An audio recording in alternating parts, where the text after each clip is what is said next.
Ladies and gentlemen, greetings and welcome to Screen Scene, the show where I will review a movie or TV show. I'm your host Elrix, and today we'll be watching Victorious.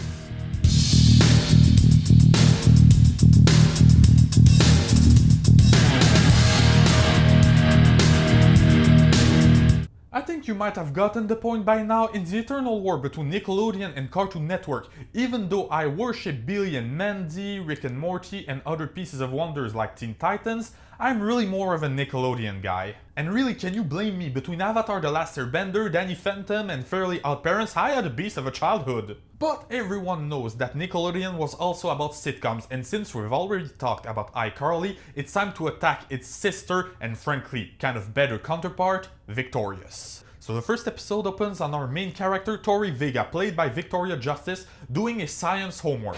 Furry. A very weird science homework.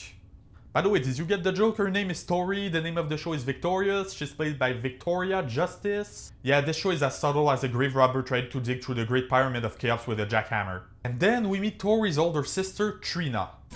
You won't believe who I got partnered with for the big showcase! Who?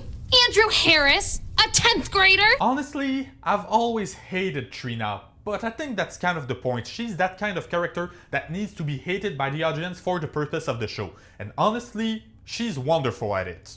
We learned that Tori goes to a normal high school while Trina is at Hollywood Arts, this fancy school for talented people like singers, actors, and other types of performers. So she must be gifted somehow. It shine.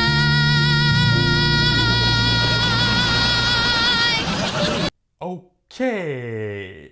So apparently we learned later season that Trina got into Hollywood Arts because the day of the audition, the guy who was supposed to audition her was high on coconut milk, and oh my god, I don't know about any coconut milk that makes you hallucinate a teenage girl wearing a hot dog costume while the background is having an acid trip, but apparently it exists. So back to the first episode. Then Trina introduces Andre, another student that is Tori's age. I got the talent and she got the strong teeth.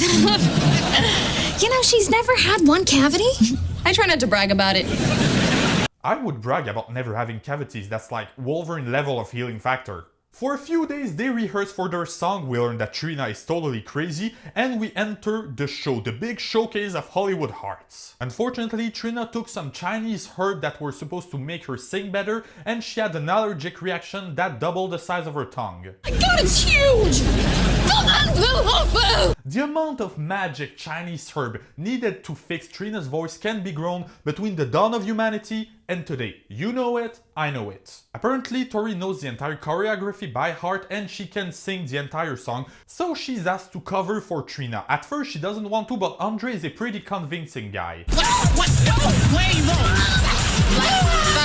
Two things here. First of all, that's totally kidnapping and you should never do it. Then this guy deserves the award for the most nonchalant person in the history of ever. I personally don't want Victoria Justice as a lawyer to ride my ass until I'm poor, so I can't put any musical clip from the show. But honestly, the choreography is decent, the lighting is good, and she can sing. So yeah, pretty great musical moment. That's what happens when you take somebody who's actually talented to play your talented character.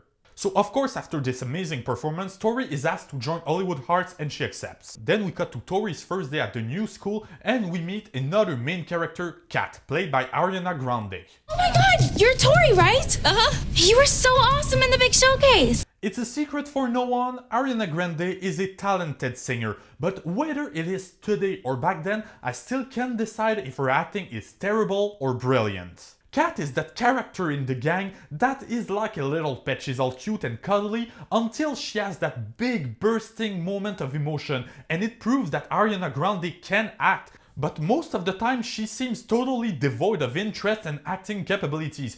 I love Sesame Street.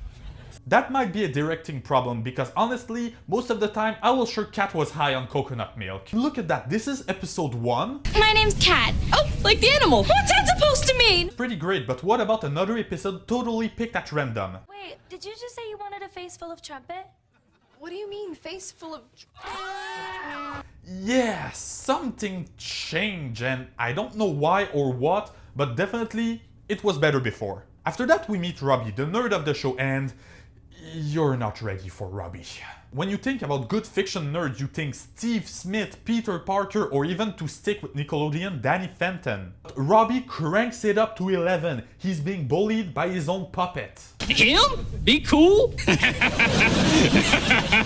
You're a demon! And I thought that it was just for the show too, but in a later season, you learn that Rex the puppet actually sabotaged Trina's grappling hook during a performance, so she fell and hurt herself. What the hell, Robbie? You clearly have a double personality problem. I request a psychological evaluation right now. Tori gets to class and it's time to meet our final two main characters, Beck and his girlfriend, Jade. Beck is that cool guy played by Evan Jogia, and honestly, the acting is decent, the character development is cool, he has some pretty funny lines, so yeah, I like Beck. Jade is awesome. She's that psycho, gut-violent girl who will ruin your life if you mess with her. She's also a crazy jealous girlfriend. Dude, why are you rubbing my boyfriend? Enter Mr. Sakowitz, the teacher who's a crazy high hippie and teaches acting and improv class. Any school that has a teacher tripping on coconut milk is a plus in my book, but whatever. Jade, a bit resentful that Tori was talking to her boyfriend, gets her revenge by spilling coffee on her head.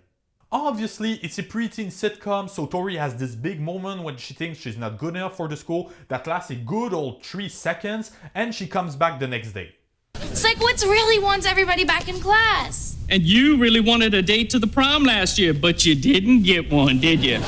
God damn it, I love Rex. He's a puppet, but he's also a character in his own, and honestly, he's pure evil and I love it. Tori gets on stage, they have their little improv fight, and then she ends up kissing Beck in front of his girlfriend who was already jealous. That might be the worst part of the show. Tori is written as this good and kind person, but in reality, she's a terrible human being. Obviously, Jade had humiliated her in front of the entire classroom on the first episode, but in the later season, Tori scheduled a prom. Prom. A prom, on the same night that Jade is supposed to give a performance for which she had worked for months, and Tori refuses to even think about moving her stupid event. And this is just the tip of the iceberg, but long story short, thank God Victoria Justice is an amazing actress, because otherwise Tori Vega would be the least likable character in Nickelodeon's history. Overall, I'd say Victorious was a pretty decent show. It aired a bit after iCarly, and honestly, it was better. For one reason, it felt more real. For example, for budget reasons, they had to cut back on the budget for the costumes, so the teenagers are often seen wearing the same clothing. And that's how it should be. No teenager has an infinite supply of clothes in their closet. So yeah, that's a show that had good idea and wasn't afraid to exploit them. But what about you guys? Tell me in the comment section what do you think about this show and what movie or TV show I should review next. Then subscribe and activate the bell to be notified when a new video comes up. Follow me on Instagram if you want to support my artwork. And if you like what you see and want to support the channel, remember that you can always buy some of my mercs in the description. Then share this video with all your Nickelodeon fan friends, and as always, thanks for watching.